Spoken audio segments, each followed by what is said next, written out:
Gold trusted gold buyers మీరు తాకట్టు పెట్టిన బంగారాన్ని విడిపించి ఈ రోజు ఉన్న మార్కెట్ ధరకు కొనబడను.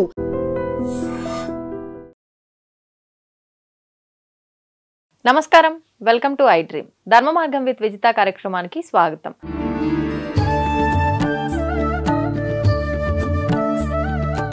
ప్రస్తుతం మనతో పాటు ఉన్నారు ప్రముఖ ఆధ్యాత్మికవేత్త, హనుమత్ మరియు శ్రీ విద్యా ఉపాసకులు బ్రహ్మశ్రీ డాక్టర్ శివయోగి సిస్లా జయశంకర్ గారు. ఇప్పుడు వారితో మాట్లాడి మరిన్ని విషయాలు తెలుసుకుందాం. నమస్కారం గురుగారు. గురుగారు, కష్టాలు అనేవి ప్రతి ఒక్కరికి ఉంటాయి, కానీ ఎవరికి వాళ్ళు కష్టాలు నాకే ఉన్నాయి అని చెప్పి, అంటే నా స్థానంలో నువ్వు ఉంటే నీకు అర్థమవుతుంది, నీకేం తెలుస్తుందిలే అన్నట్టుగా ప్రతి ఒక్కరికి కూడా మాట్లాడుతూనే ఉంటాం. అంటే కష్టాలు సహజమైనప్పటికీ ఆ తట్టుకునే శక్తి లేకే ఇలాంటి మాటలు మాట్లాడుతూ ఉంటామని చెప్పి అనిపిస్తూ ఉంటుంది. కానీ ఎంతకాలం అని ఏ కష్టాలు అనుభవిస్తాము? ఏదో రకంగా ఇంట్లో ఎంతమంది ఉంటే అంతమందికి ఏదో ఒకటి ఆరోగ్యపరంగా కానివ్వండి, లేదు ఏదైనా కావాల్సింది కొనుక్కోవాలి ఇంట్లోకి అన్నా కూడా దానికి తగ్గ ధనం లేక కానివ్వండి, రకరకాల ఇబ్బందులు కష్టాలు ఉంటాయి. వీటి నుంచి బయటపడాలంటే ఏదైనా విధానం ఉంటే తెలియజేయండి గురుగారు. తప్పకుండా అమ్మా. చాలా మంది కష్టాలు అనేవి రకరకాలుగా ఉంటాయి. కొంతమంది జాతకాలు నమ్ముతారు, కొంతమంది నమ్మరు. అవును, ఏదైనా సరే గ్రహస్థితిని బట్టి మన జీవితం నడుస్తూ ఉంటుంది. గత జన్మ కర్మ ఫలానుసారంగా మనకి ఈ జీవితం నడుస్తూ ఉంటుంది. ఏదైనా సరే కర్మని మనం అనుభవించక తప్పదు. అవునండి. కాకపోతే ఒక్కొక్కసారి ఏమవుతుందంటే ఇంట్లో ఉన్న వాళ్ళందరికీ ఒకే రకమైన దశలు జరుగుతుంటే అందరూ కూడా ఇబ్బందులు పడుతూ ఉంటారు. ఒకళ్ళు ఆరోగ్యంతో ఇబ్బంది పడుతుంటారు, ఇంకోళ్ళు ఇంటి యజమానేమో ఆర్థికంగా ఇబ్బంది పడుతుంటాడు, సంపాదించింది సరిపోక. రకరకాల పరిస్థితులు ఒక్కొక్క ఇంట్లో ఒక్కొక్క రకం. కొన్నిసార్లు అన్ని బాగున్న పరిస్థితులు, అందరూ బాగున్నా మనకే మానసికంగా ఏదో తెలియని ఒక తెలియని ఇబ్బందులు ఉంటాయి.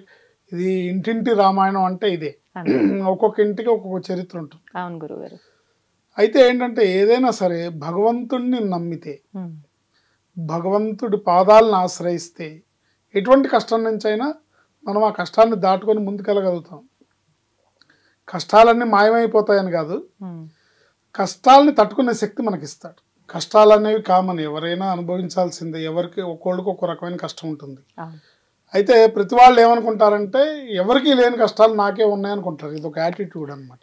నిజమే. ఏంటి దీనికి గాను ఒక బ్రిటిష్ లండన్లో ఒక సెమినార్ జరిగింది. అంటే మనస్తత్వ శాస్త్రవేత్తల సెమినార్లో ఎవరికి వాడు నాకే కష్టాలు ఎక్కువ ఉన్నాయి అనుకుంటారు. అందుకని మనకున్న కష్టమే బెటరు ఎదుటివాడి కష్టం కన్నా, ఇది తెలుసుకోవాలి ఎవరైనా అనేది ఒక సెమినార్ జరిగి, ఆ సెమినార్లో ఏం చెప్పారంటే మీకున్న కష్టం ఏదో ఒక పేపర్ మీద రాయండి, ఆ పేపర్ని ఒక డబ్బాలో వేయండి అని. ఒక 3000 మంది సెమినార్. అందరూ చీటీలు తీసుకొచ్చి అందులో వేయాలి వాళ్ళ వాళ్ళ కష్టాన్ని రాసి. దాన్ని మొత్తం ర్యాండమ్గా కలుపుతారు. కలిపి ఇప్పుడు ఒకళ్ళు ఒక స్లిప్ తీసుకోండి, మీ కష్టం అక్కడ వదిలేయండి, ఆ స్లిప్ వచ్చిన కష్టాన్ని మీరు తీసుకెళ్ళండి అన్నారంట. సో ఒకళ్ళు మళ్ళీ చీటీలు తీశారు. తీసి ఇట్లా చదువుకుంటూ అక్కడ డోర్ దాకా వెళ్ళేసరికి ఒక్కొక్కటి పరిగెత్తుకుంటూ వచ్చి, అమ్మో వద్దు నాకు ఈ కష్టం వద్దు, నా కష్టం నాకు ఇచ్చేయండి అన్నట్టు. అట్లా జనరల్గా ఈ కష్టం అనేది ఏంటంటే ఫస్ట్ ఆఫ్ ఆల్ ఏంటంటే మనం మన జీవితంలో మన జీవితం అంటేనే పోరాటం. ఈ పోరాటం చేసి తీరాల్సిందే, కష్టాన్ని ఫేస్ చేయాల్సిందే, దాన్ని ఎదుర్కోవాల్సిందే. కానీ ఎప్పుడు జీవితాంతం కష్టం ఉంటుంది, అదే కష్టం జీవితాంతం ఉంటుందని అనుకోవద్దు. ఎందుకంటే ఈ పరిస్థితి శాశ్వతం కాదు, ఇప్పుడు అనుభవిస్తున్న పరిస్థితి శాశ్వతం కాదు, తప్పకుండా మారుతుంది. దానికి ఉదాహరణ సూర్యచంద్రులు. ఉదయం 6ంటికి వచ్చిన సూర్యుడు సాయంత్రం అస్తమిస్తాడు, మళ్ళీ ఉదయం 6ంటికి మళ్ళీ సూర్యుడు ఉదయిస్తాడు కదా. సో కష్టం కూడా అంతే, సుఖం కూడా అంతే. సుఖాలు శాశ్వతం కాదు, కష్టాలు శాశ్వతం కాదు. ఇది మనిషి జీవితం గుర్తించాలి. గుర్తించి కొద్దిగా ఇంతమంది పెద్దలు మహానుభావులు చెప్తున్నారు కాబట్టి వాళ్ళ సందేశాలు తీసుకొని మనం నాలెడ్జ్ని పెంచుకొని ముందుకెళ్ళాలి. ఇట్లాగే ఏంటంటే ఈ కష్టం ఎవరి కష్టం వాళ్ళకు ఉంది అనే భావన, నాకే ఎక్కువ కష్టం ఉందనే భావన ముందు మైండ్లోంచి తీసేయాలి. తీసేసి చక్కగా భగవంతుడిని నమ్మాలి. నమ్మిన వాళ్ళకి భగవంతుడు పక్కనే తోడుగా ఉంటాడు. నీకు ఆయన కనపడకపోవచ్చు, కానీ అడుగడుగు నీ తోడుండి నిన్ను కాపాడుతాడు, నిన్ను రక్షిస్తాడు. ఇందుకు చిన్న ఉదాహరణగా ఒక చిన్న మోరల్ స్టోరీ. తిరుమల తిరుపతి దేవస్థానానికి ఒక అతను నడక మార్గంలో ఎక్కుతున్నట్ట. ఎక్కుతూ చీకటి పడింది, బై మిస్టేక్ జారి లోయలో పడ్డాడు. పడితే చెట్టు కొమ్మల మధ్యలోంచి పడుతున్నాడు, టప టప టప టప జారుతున్నాడు. Hmm. ఆఖరికి ఒక కొమ్మ చేతికి దొరికింది, పట్టుకొని వెళ్ళాడుతున్నాడు. Hmm. గోవిందా గోవిందా అని పిలుస్తున్నాడు. ఆయన భక్తుడు కాబట్టి, ఆ భగవంతుడు అక్కడే ఉన్నాడు కాబట్టి దేవుడు వచ్చాడు. వచ్చి ఏం నాయనా పిలిచావంటే, నన్ను కాపాడు స్వామి అంటే, ఏం పర్లేదు నన్ను నమ్మి చేతులు వదిలేసి అన్నాడు. Hmm. అమ్మో నేను చచ్చిపోతే అన్నట్టు. Hmm. నీకేమవ్వదు, నువ్వు నన్ను నమ్మి వదిలేసే అన్నట్టు. అంటే అమ్మో నేను చచ్చిపోతే అన్నట్టు. అయితే నీ కర్మ, నేను చాలా బిజీ, నువ్వు పిలిచావని వచ్చాను అని ఆయన వెళ్ళిపోయాడు. మళ్ళీ సుప్రభాతం గంట కొట్టారు, వెంకటేశ్వర స్వామి వెళ్ళిపోయాడు. Hmm. వీడు అలాగే చెట్టుకు వేలాడుతున్నాడు. Hmm. తెల్లారింది, చూస్తే భూమికి అడుగు దూరంలో, అడుగు ఎత్తులో వేలాడుతున్నాడు. సో భగవంతుడిని నమ్మి వదిలేస్తే తెల్లవారులు హ్యాంగింగ్ అయ్యే పరిస్థితి తప్పేది అంతే కదా. కదా. అలాగే అంటే ఇది ఏంటంటే నమ్మాలి, నమ్మకంతో ముందుకెళ్ళాలి. నాకేమవ్వదు, భగవంతుడు ఉన్నాడు, నన్ను కాపాడుతాడు అనే నమ్మకంతో కనుక ఎవరైతే భగవంతుడి పాదాలను ఆశ్రయిస్తారో Hmm. తప్పకుండా మీ భగవంతుడు అంటే విష్ణుమూర్తి భగవంతుడా, శివుడు భగవంతుడా, వెంకటేశ్వర స్వామి భగవంతుడా, ఆంజనేయ స్వామి భగవంతుడా అంటే, సుబ్రహ్మణ్య స్వామి భగవంతుడా, గణపతి భగవంతుడా అంటే మీ మనసుకి ఏ రూపం నచ్చితే ఆ రూపం. భగవంతుడు ఒక్క రూపంలోనే ఉన్నాడు అక్కడ.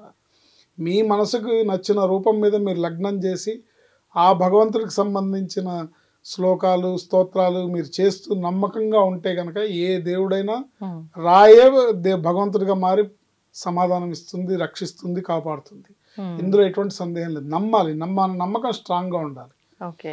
ఎటువంటి కష్టాల నుంచి అయినా బయటపడగలుగుతాం. Hmm. సరే అండి, మాకు నమ్మకం ఉంది, దీనికి ఏదన్నా మా మనసు లగ్నం అవడానికి, ఆ భగవంతుడిని మా కష్టాలు తీర్చమని అడగడానికి మాకు ఏదన్నా ఒక మంచి మంత్రం చెప్పండి అంటే కనుక ఒక అద్భుతమైన మంత్రం ఇది. రాముల వారి శ్లోకం, ఆంజనేయ స్వామి శ్లోకం కలిపి చదువుకోవటం వల్ల తప్పకుండా ఎవరు ఎటువంటి కష్టంలో ఉన్నా సరే, వాట్ ఎవర్ ఇట్, మీ కష్టం ఏదన్నా అవనివ్వండి, Hmm.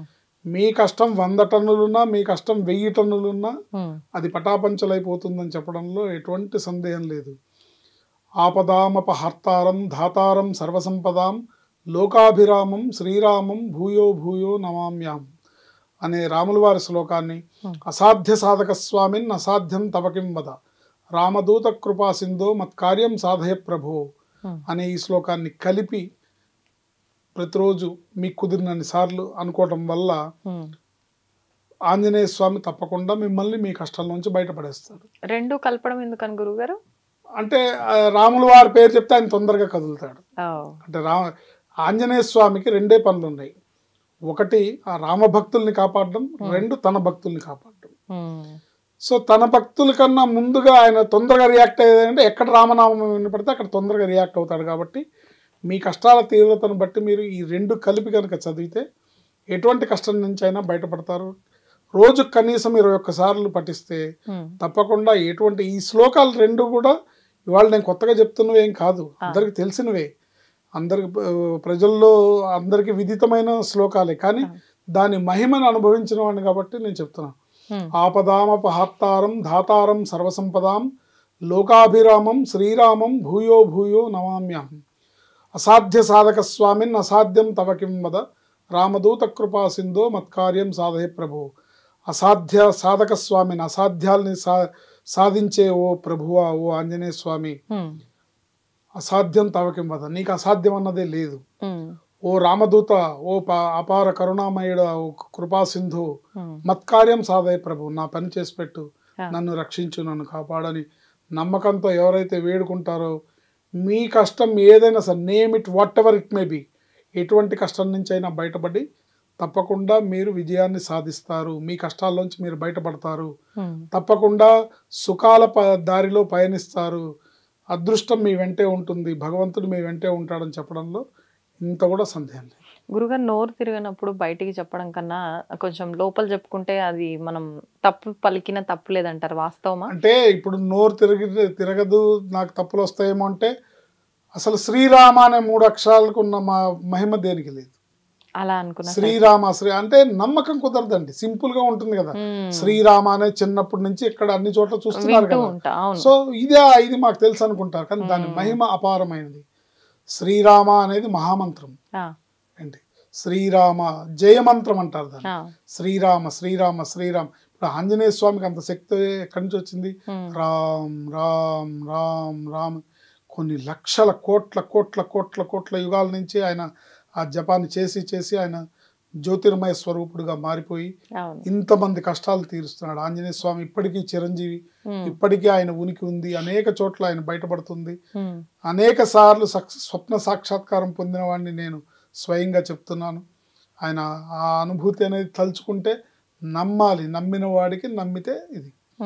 భగవంతుడికి వచ్చి మనల్ని నమ్మించాల్సిన అవసరం ఆయనకి లేదు. అవును అవును. నమ్మిన వాళ్ళకి ఎస్ నువ్వు నమ్మావు, నేను ఉన్నాను, నేను నిన్ను కాపాడతాను. నువ్వు నమ్మకపోయినా నిన్ను కాపాడతాడు. కానీ వచ్చి నేనున్నాను, నన్ను నమ్మని చెప్పాల్సిన అవసరం ఆయనకి లేదు. వాస్తవం గురుగారు.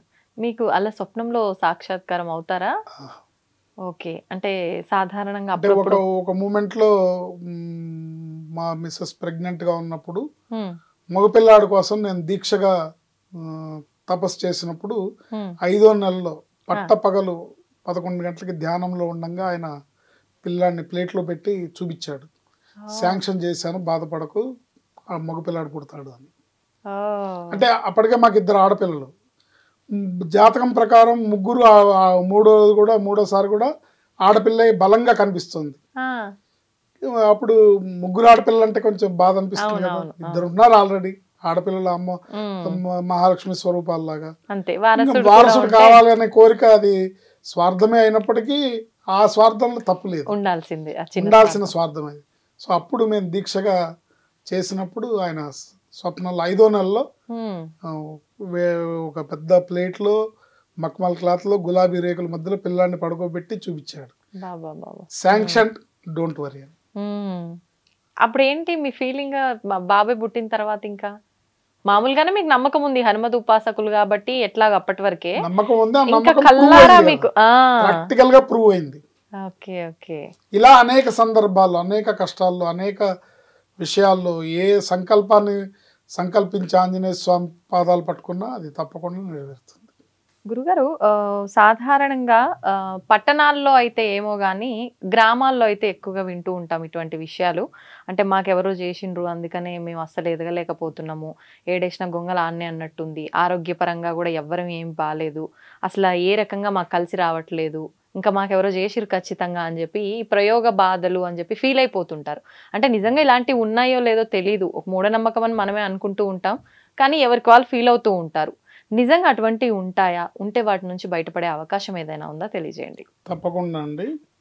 ఇది నమ్మకాలు, ఇలాంటి ప్రయోగ బాధలు, ప్రయోగాలు చేసేవాళ్ళు లేదా ప్రయోగాల వల్ల ఎఫెక్ట్ అయ్యేవాళ్ళు 90% మానసికమైనవే ఉంటాయి. అంటే అపోహ.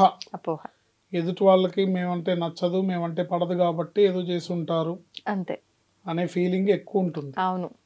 అంటే ఒకప్పుడు అన్ఎడ్యుకేటెడ్స్గా ఉన్నప్పుడు అటు ఒరిస్సా ప్రాంతం, అస్సాం ప్రాంతంలో బాణామతి అని, ఇక్కడ తెలంగాణలో బాణామతి అని కొంచెం విలేజెస్లో ఉండేది. కానీ ఇప్పుడు అంత అవసరం లేదు. ఇప్పుడు ప్రతి మనిషి కూడా ఒక భస్మాసురుడు అనమాట. ఎవడిని ఎత్తిన వాడే చేయబెట్టుకొని వాడికి వాడే నాశనం అయిపోతాడు అంతే. ఒకడెవడో ఏమి చేయక్కర్లేదు. వాస్తవం. ఎవరి కష్టాన్ని, ఎవరి బ్యాడ్ లక్ని వాళ్లే కొని తెచ్చుకుంటారు. వాళ్ళకి వాళ్లే భస్మాసురులు అనమాట. భస్మాసురాస్తం. సో మనమంతా భస్మాసురులం. ఇంకోడు ఎవడో వచ్చేదో చేయక్కర్లా. మనకు మనమే మనం చేసే పనులు, మనం చేసే ఆలోచనలు, మనం మాట్లాడే మాటలు, చేసే క్రియలు, ఎదుటివారి పట్ల మనం చేసే బిహేవియర్, ఇవన్నీ పాపాల రూపంలో వస్తుంటాయి. అవే ఎఫెక్ట్ అవుతుంటాయి. కానీ 90% ఆఫ్ ది పీపుల్ ఏంటంటే ఎదుటి వాళ్ళు ఏదో మాకు చేశారు, వాళ్ళకి మేము నచ్చదు, వాళ్ళకి మేము గిట్టము కాబట్టి మా మీద పడి ఏడుస్తున్నారు, కాబట్టి వాళ్ళు ఏదో చేసి ఉంటారు అన్నట. నిజంగా వాళ్ళు చేసినా కూడా ఈ కలియుగంలో మీరు నిజంగా దైవ భక్తులు అయి ఉండి, మీరు మంచి వాళ్ళు అయి ఉంటే ఎదుటి వాళ్ళు ఏం చేసినా కూడా తగలదు. అంతే అంటారా గురుగారు? అంతే, 100కి 100 పాళ్ళు అంతే. మీకు గనక దైవ బలం ఉండి మీరు దైవాన్ని నమ్ముకొని ధర్మంగా మీరు బతుకుతూ ఉంటే ఎవరేం చేయలేరు. కాకపోతే ఎదుటి వాళ్ళు ఏదో చేశారు, ఎదుటి వాళ్ళు అనుకున్నా కూడా ఈ కలియుగంలో అవన్నీ పనిచేస్తాయా? తపస్సు చేస్తుంటే భగవంతుడే రావట్లేదు, ఇంకా ఇవి ఎక్కడి నుంచి వస్తాయి కదా. అందుకని 99% ఉంటాయి. కానీ అక్కడక్కడ కొంత ఈ మనుషుల్లో పెరిగిన కల్మషాలు, అవును. మనుషుల్లో పెరిగిన ఈ స్వార్థ బుద్ధి. స్వార్థపూరిత బుద్ధి, తర్వాత ఓర్వలేనితనము, అవును. తర్వాత సెల్ఫిష్నెస్, నాకే కావాలని అనుకోవడము, నేనే బాగుండాలనుకోవడము, అవును. ఇలాంటివన్నీ కొన్ని కొన్ని సందర్భాల్లో ఏదన్నా ఉండొచ్చు. ఉన్నా కూడా ఏదైనా సరే మనం భగవంతుడిని వదలకూడదు. అంతే. మనం ధర్మంగా ఉండాలి, మన నడవడిక కరెక్ట్గా ఉండాలి, మన ఆలోచన కరెక్ట్గా ఉండాలి. ఆ, if you think you will win, you will win. If you think you will lose, you will lose. అంతే. మనం అనుకున్నదే. If you think you can, you can. If you think you can't, you can't. అవును. అంటే చేయగలమంటే చేయగలం, చేయలేమని చేయలేం. ఇట్లాగే ఏది నన్ను ఏం చేయలేదు అని అనుకున్నా అనుకోండి, వాళ్ళకి నిజంగా ఏమి తగలవు. ఒకవేళ నిజంగా ఉన్నా కూడా చాలా మొండిగా ఉన్నారు, వానికి ఏం కాదు అని ఏం కాదు అంటుంటారు కదా. అవును. అవును. అలాగే ఉండాలి. ఆ, కానీ మనం ధర్మం తప్పకూడదు, ధర్మం. మనం స్వార్థపరులుగా ఉండకూడదు. అంతే. మన పని, మన ధర్మాన్ని మనం నిర్వర్తిస్తూ, ధర్మ మార్గంలో మనం నడుస్తూ, మనం ఉన్న దాంట్లో భగవంతుడిగా భక్తిగా, భక్తిపూర్వకంగా ఉంటూ అన్ని మంచి పనులు చేస్తూ ఉంటే మనకి ఏ చెడు, ఏ ప్రయోగాలు, ఏ బాధలు ఉండవు. కానీ గురుగారు కొన్నిసార్లు మనం అంత నిస్వార్థంగా ఉండి అతి మంచితనంగా ఉన్నా కూడా ఎక్కువ ఇబ్బందుల పాలవ్వాల్సి వస్తుంది, మన తప్పు లేకుండా. అలాంటి సందర్భాల్లో అనిపిస్తుంది. అదే అంటున్నామా, ఇది మానసికమైంది. ఇప్పుడు మీరు మంచి వాళ్ళే, అన్ని మంచిగా చేస్తున్నారు, ధర్మంగానే ఉంటున్నారు, కానీ మానసికంగా వీక్ అనుకోండి, వచ్చి అంటారు. ఈ ఆలోచనలు దెబ్బ కొడతాయి. అవును. సో మానసికంగా దెబ్బ కొట్టాలి తప్ప, ఇవి ఎవరైతే ధైర్యంగా ఉంటారో, ఎవరైతే ఇప్పుడు అంతమంది రామాయణంలో వానరసేన అంతమంది రామకార్యార్థమై లంకకి వెళ్ళారు. అవును. కానీ అంతమందిలో ఎంతమందికి ఆంజనేయ స్వామికి ఉన్నంత ధైర్యం ఉంది, ఆంజనేయ స్వామికి ఉన్నంత బలం ఉంది, అంత తెగింపు ఉంది. సో ఆయన ఎట్లా చేశాడు? సో ఆ ధైర్యము, బలము అనేది ఇంపార్టెంట్. దానివల్ల మనకి ఏమవ్వదు, భగవంతుడు నా యందు ఉన్నాడు, నేను ధర్మ మార్గంలో ఉన్నాను, నేను మంచి పనే చేస్తున్నాను, నేను మంచిగానే ఉంటాను, మంచి ఆలోచిస్తాను, మంచి మాట్లాడతాను అని అనుకున్నప్పుడు మనకి ఏవి తగలవు. అంతే. మీరు అన్నట్టుగా హనుమంతుడు ఎప్పుడైనా రాముడు నా హృదయంలోనే ఉన్నాడు, నా పక్కనే ఉన్నాడు, నా చుట్టూరే ఉన్నాడు అని నమ్ముతాడు కదా. నమ్ముతాడు. అందుకని సో ఆయన్ని ఏ దుష్టశక్తి ఏమి చేయలేదు కదా. ఎందుకు చేయలేదంటే ఆయన ధైర్యం, ఆయన నమ్మకం. అంతే.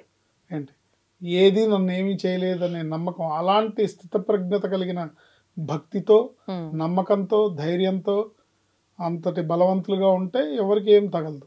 సో మనం ఇప్పుడు కలియుగంలో ఉన్నాం. ఈ మనకున్న ఒత్తిడి మనకుంది. ఎంత చెప్పినా సరే మన వీక్ మైండే కాబట్టి మనం ఎప్పుడు కూడా అటువంటి ఆలోచనలోనే పడుతూ ఉంటాం. నాకేదో జరిగింది. ఇలాంటి వాళ్ళు ఎవరైనా సరే ప్రతిరోజు ఒక 11 సార్లు హనుమాన్ చాలీసా చదవడం అలవాటు చేసుకుంటే, ఎటువంటి ప్రయోగ బాధలు మీకున్నా, ఆ బాధలు నిజంగా ఉన్నా లేకపోతే అవి మీ అపోహలైనా, ఏవైనా సరే మీ అపోహ పోతుంది. ఒకవేళ ఓన్లీ అపోహ అయితే అపోహ పోతుంది. అంతే. ఒకవేళ నిజంగా ఎవరో చేశారనే నిజంగా కష్టం ఉంటే అది పోతుంది, తొలగిపోతుంది. ఏంటి 11 సార్లు హనుమాన్ చాలీసా చదవాలి. ఒక అద్భుతమైన ఆంజనేయ స్వామి మంత్రం ఉంది, ఆ మంత్రాన్ని చదవాలి. మర్కటేశ మహోత్సాహ సర్వశోక నివారక శత్రూన్ సంహార మాం రక్ష శ్రియం దాపయబో హరే. మర్కటేశ మహోత్సాహ సర్వశోక నివారక శత్రూన్ సంహార మాం రక్ష శ్రియం దాపయబో హరే. ఈ మంత్రాన్ని ఎన్నిసార్లైనా చదవచ్చు రోజు.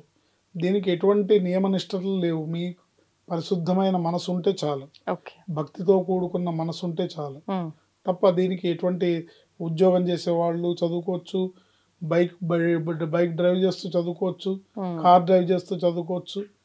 నిరంతరం ఇది స్మరించుకుంటూ ఉంటే ఎటువంటి ప్రయోగ బాధలు ఉన్నా, ఎటువంటి దుష్టశక్తులు ఉన్నా, ఎటువంటి మీకు అపోహలు ఉన్నా అన్నీ పోతాయి. ఖచ్చితంగా ప్రతిరోజు 11 సార్లు హనుమాన్ చాలీసా చదవాలి. ఈ మంత్రాన్ని నిరంతరం స్మరించుకుంటూ ఉండాలి. వీలున్నప్పుడు ఇంట్లో మీకు ఆదివారం వచ్చింది, టైం ఉంది అన్నప్పుడు కూర్చొని ఒక 108 సార్లు చదువుకోవడం. లేదు రోజు ఆఫీస్కి వెళ్ళాలి, కనీసం ఒక 21 టైమ్స్ చదువుకొని బయటకు వెళ్ళడం. ఇలా చేసుకోవడం వల్ల అనేక అపోహల నుంచి, అనేక దుష్టశక్తుల బారి నుంచి, అనేక ఇటువంటి దుష్ట శక్తుల బాధ నుంచి మనం బయటపడే అవకాశం ఉంటుంది. అసాధ్య మర్కటేశ మహోత్సాహ సర్వశోక నివారక. మర్కటేశ మహోత్సాహ, ఆయన అమితమైన ఉత్సాహం కలిగిన వాడు భగవంతుడు. సర్వశోక నివారక, నీ శోకం ఏదైనా తీరుస్తాడు ఆయన. సర్వశోక నివారక, శత్రువున్ సంహార. ఇక్కడ శత్రువు అంటే ఏంటంటే నీకు నచ్చని వాళ్ళు నీ శత్రువులు అని కాదు అర్థం. వాళ్ళు నశించిపోవాలని కోరుకుంటే అది మళ్ళీ నీకే పాపం తగులుతుంది.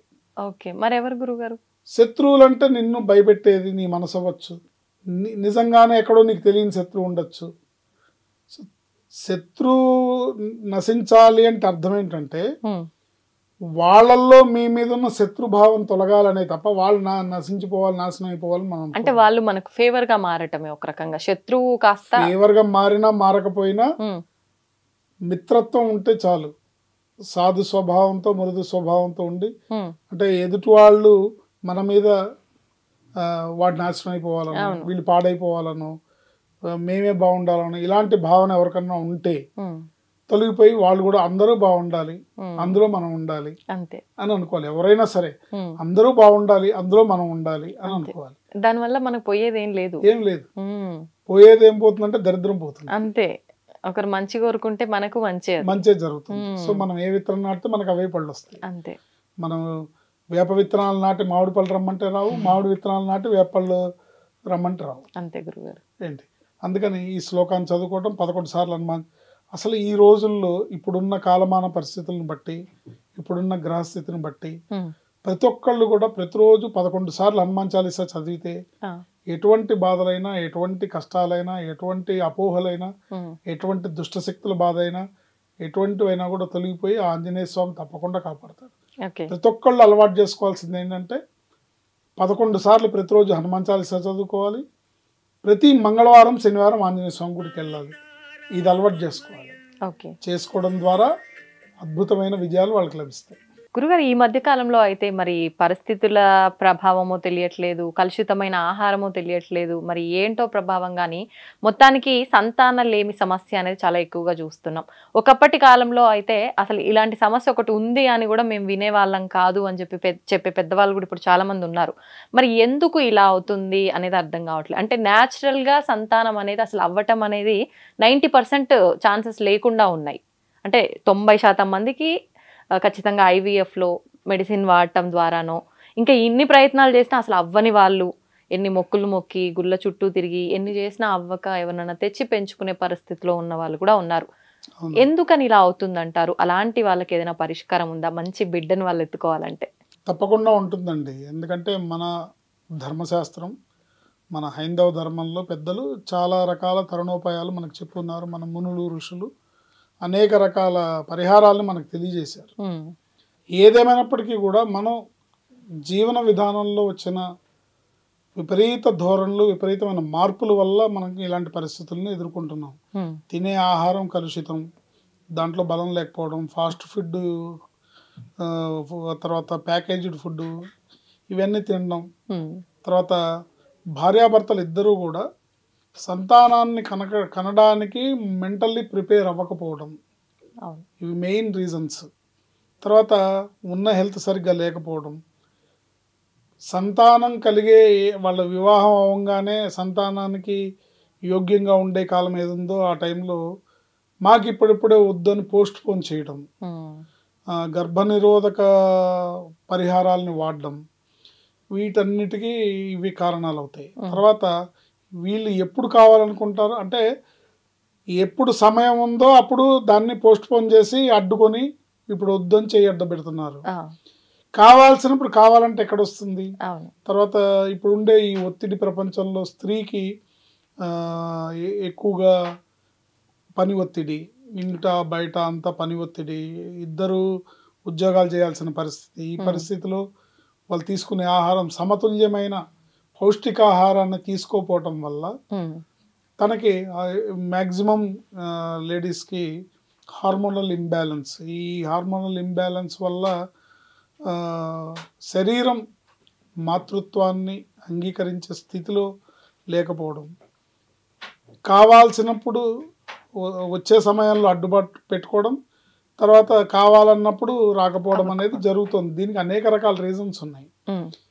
అయితే న్యాచురల్ వేలో సంతానాన్ని పొందాలి అంటే కనుక ఇప్పుడు భార్యాభర్తలు ఇద్దరు కూడా వారి వారి ప్రవర్తనలో వాళ్ళు మనస్ఫూర్తిగా మాకు సంతానం కావాలి అని కోరుకోవాలి, సంతానవంతులం అవ్వాలి అని కోరుకోవాలి. తర్వాత స్త్రీమూర్తి మాతృమూర్తిగా మారడానికి తన మనసుని సంసిద్ధత వ్యక్తం చేసి సంసిద్ధురాలై ఉండాలి. అంటే వాళ్ళకి ఉన్న కొన్ని ఒక రకమైన భయాలు, ఫోబియాలు, అంటే ఇదివరకంటే తల్లిదండ్రులు పక్కన ఉండేవాళ్ళు, ఇప్పుడు ఎవరు చూసుకుంటారు, ఎట్లా ఒకవేళ ప్రెగ్నెన్సీ వస్తే ఎలా ఉండాలి, ఎట్లా ఎవరు చూస్తారు, ఎవరు హెల్ప్ చేస్తారు, ఇలాంటి అపోహలను ఉంటాయి. డెలివరీ అయిన తర్వాత ఎవరు చూస్తారు, ఈ తెలియని అపోహలు, ఫోబియాలు అనేవి తెలియకుండానే వాళ్ళు బయటపడకుండానే వీళ్ళు గర్భవతులు అవడానికి అడ్డుపడుతూ ఉంటాయి. దానికి తోడు తన శారీరకంగా పౌష్టికాహారం తీసుకోపోవటం వల్ల, సమతుల్యమైన ఆహారం తీసుకోపోవటం వల్ల, ఆ మాతృత్వపు మాధుర్యాన్ని పొందే సంసిద్ధత శరీరం వ్యక్తం చేయకపోవడం వల్ల రకరకాల రీజన్స్, ఒక్కొక్కళ్ళవి ఒక్కొక్క రీజన్స్. ఈ రీజన్స్ వల్ల కావాలి కావాలి అంటే ఏం చేస్తున్నారంటే సంతానం కలగకపోతే ఈ సంతాన సాఫల్య కేంద్రాల చుట్టూ తిరగటం, ఐవీఎఫ్లు, ఆ ప్రక్రియ ఈ ప్రక్రియ ఏదో చేసి కృత్రిమంగా సంతానాన్ని పొందాలని ప్రయత్నం చేయడం, ఇలా రకరకాలు చేస్తున్నారు. ఏం అక్కర్లేదు. ముందు మీరు సంతానం కావాలన్నప్పుడు భార్యాభర్త ఇద్దరు బలంగా గట్టిగా సంకల్పించుకోవాలి. మాకు సంతానం కావాలి, మాకు బిడ్డ పుట్టాలి అని బలంగా సంకల్పించుకోవాలి. ఎటువంటి భయాలు లేవు. అన్నిటికీ భగవంతుడు ఉన్నాడు, అన్నిటికీ దారి చూపిస్తాడు. మనం మానసికంగా సంసిద్ధులం అవ్వాలి. వీళ్ళ ప్రయత్నం వీళ్ళు గట్టిగా చేయాలి. వీళ్ళు ఫ్యామిలీ లైఫ్లో కానివ్వండి, వాళ్ళు పరిపూర్ణంగా మేము సంతానం కనాలి, నాకు ప్రెగ్నెన్సీ రావాలి అని పరిపూర్ణంగా స్త్రీ సంసిద్ధత మానసికంగా సిద్ధం అవ్వాలి. అట్లాగే పురుషుడు కూడా నేను తండ్రిని అవ్వాలి, మాకు పిల్లలు కావాలి, మాకు వారసులు కావాలి, నాకు మహాలక్ష్మి లాంటి ఆడపిల్ల కావాలి, లేకపోతే మా ఇంటికి వారసుడిగా ఒక బిడ్డ కావాలి. So what ever it maybe మీరు బలంగా ఇద్దరు సంకల్పించుకొని, ముఖ్యంగా చెప్పాలంటే ఈ ఒత్తిడితో కూడుకున్న జీవన విధానంలో ఇద్దరు వర్క్ చేసి వచ్చిన తర్వాత, భోజనం చేసి పడుకున్న తర్వాత వాళ్ళు మనసిప్పి మాట్లాడుకునే అవకాశమే ఉండదు. వాళ్ళు ప్రేమగా ఒకళ్ళనొకళ్ళు ఆప్యాయంగా పలకరించుకునే అవకాశమే ఉండదు. యాంత్రికమైన జీవన విధానం కాకుండా పరిపూర్ణంగా మేము సంతానాన్ని పొందాలి అనే జీవన విధానాన్ని వాళ్ళు అలవర్చుకుంటే తప్పకుండా సంతానవంతులు అవుతారు. దీనికి ఇంకా చెప్పాలంటే స్త్రీమూర్తి ఎవరైతే ఆ సంతాన తల్లి కావాలని కోరుకుంటుందో ఆవిడ వాళ్ళ ఇంటి చుట్టుపక్కల ఉన్న వాళ్ళ బంధువుల్లో ఉన్న పసిపిల్లల్ని ఎత్తుకొని తానే తల్లిగా భావించాలి. అంటే తన బిడ్డగానే తన్ని భావించి తన్ని ఎత్తుకోవడము, అలా ముద్దాడము చేస్తూ ఉంటే హార్మోన్స్ యాక్టివేట్ అవుతాయి, మాతృత్వపు హార్మోన్స్ యాక్టివేట్ అవుతాయి. సో నేను కావాలనే డిజైర్ బలంగా ఉండాలి. దీనికి భగవంతుడి తోడు, భగవంతుడి యొక్క అనుగ్రహం కూడా మనకి కావాలి. కాబట్టి ఒక ఇట్లా చేతిలో లడ్డు పట్టుకొని ఉండే, వెన్నముద్ద పట్టుకొని ఉండే కృష్ణుడి బొమ్మ ఉంటుంది. ఫోటో కానీ ఆ బొమ్మను కానీ ఒక విగ్రహాన్ని కానీ లడ్డు కృష్ణుడు అంటారు అందరూ. సో ఆ విగ్రహానికి పూజ చేసుకోవాలి. క్లీం కృష్ణాయ నమః, దేవకీ సుత గోవింద వాసుదేవ జగత్పతే, దేహిమే తనయం కృష్ణ త్వామహం శరణం గతః, క్లీం కృష్ణాయ నమః. ఈ మంత్రం చదువుకోవాలి భార్యాభర్త ఇద్దరు ప్రతిరోజు వీలైనన్ని సార్లు. క్లీం కృష్ణాయ నమః, దేవకీ సుత గోవింద వాసుదేవ జగత్పతే, దేహిమే తనయం కృష్ణ త్వామహం శరణం గతః, క్లీం కృష్ణాయ నమః. ఈ మంత్రంతోనే ఈ మంత్రం జపించుకోవాలి. ఈ మంత్రంతోనే కృష్ణుడికి పూజ చేయాలి భార్యాభర్త ఇద్దరు. ఈ మంత్రంతోనే వెన్నపూస పంచదార కలిపిన మిశ్రమాన్ని కృష్ణుడికి నివేదించాలి. నివేదించి దాన్ని వీళ్ళిద్దరూ తినాలి. ప్లస్ ఇంకా చుట్టుపక్కల ఉన్న పిల్లలకి పంచిపెట్టాలి. ఇలా చేసినట్టయితే తప్పకుండా సంతానాన్ని పొందుతారు. ఎటువంటి కృత్రిమ పద్ధతుల ద్వారా కాకుండా న్యాచురల్గా వీళ్ళు చక్కటి యోగ్యవంతమైన అదృష్టవంతమైన బిడ్డలకి జన్మనిస్తారు. తప్పకుండా అది వాళ్ళ కళ సాకారం అవుతుంది.